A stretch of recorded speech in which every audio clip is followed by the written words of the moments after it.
Welcome to a new tech solutions video. Today I will teach you how to make a Discord server. So if you want to learn how to do this, stay until the end of the video where I will show you how.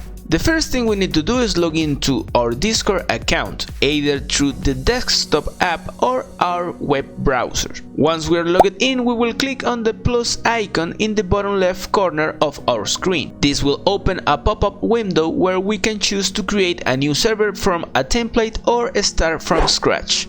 If we choose to create a server from a template, we will be able to select from variety of templates such as gaming, community or education.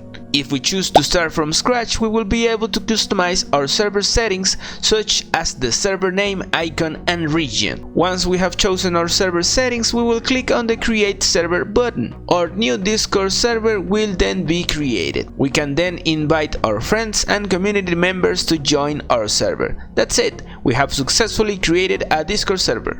I hope this tutorial has been helpful. If so, subscribe and give us a like. I will see you in the next Tech Solutions video.